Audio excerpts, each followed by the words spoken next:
ये हमारा जय किसान सीरीज़ का दूसरा वीडियो है। पहले वीडियो को जैसे लाइव किया उसके बाद कुछ लोगों ने देखा और कमेंट्स के माध्यम से हमसे पूछा कि व्हाट नेक्स्ट, आप क्या कर रहे हैं इसके बाद?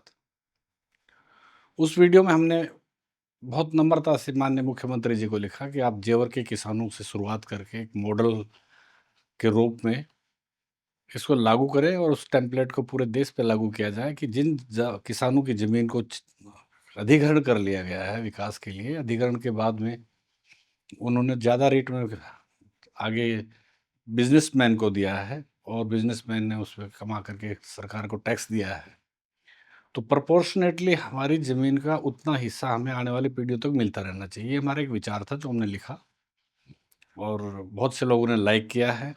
कुछ अधिकारियों से बात हुई, वो भी मानते हैं कि हाँ, ऐसा होना चाहिए कि किसान को एकमुश्त देने के बाद में आने वाली पीढ़ियों के लिए तो कुछ नहीं बचता।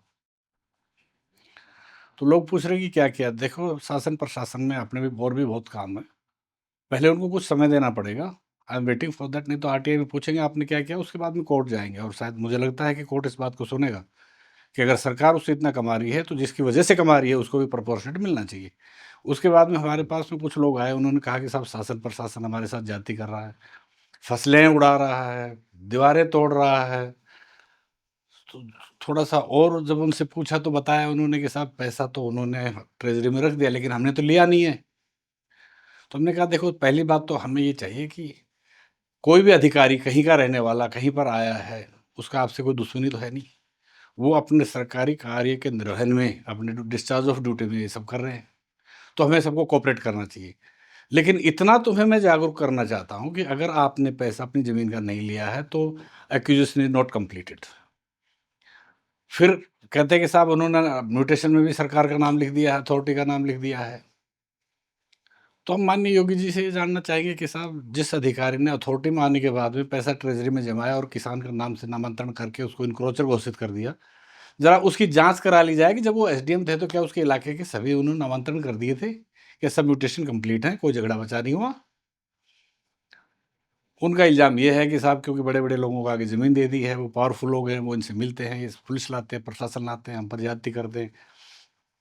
तो हमारा आपसे अनुरोध ये है कि आप उनसे अगर ये बताएँगे कि साहब हमने पैसा नहीं लिया है या कोर्ट में है, कचहरी में वाइस्ट है, सब जुडिस मैटर है, तो सब जुडिस मैटर के इंटरफेयर नहीं करेंगे, तो आप उनके साथ बैठ कर के या तो एमिकेबली सॉल्व कर लीजिए या कोर्ट के थ्रू सॉल्व कर लीजिए।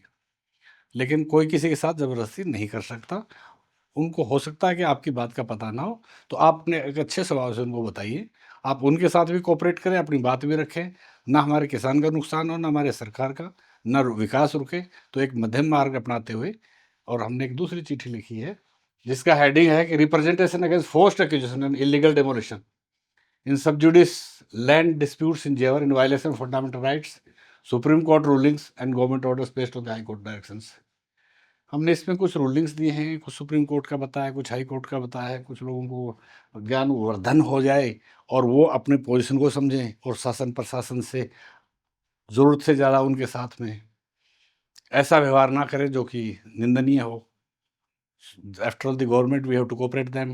If there is something wrong there is a way to tell them.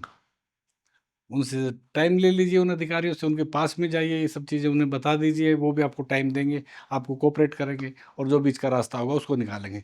लेकिन किसान के साथ में ज़्यादती नहीं होनी चाहिए, ना होगी। ये बीजेपी भी वचनबद्ध है, सीएम साहब भी, पीएम साहब भी।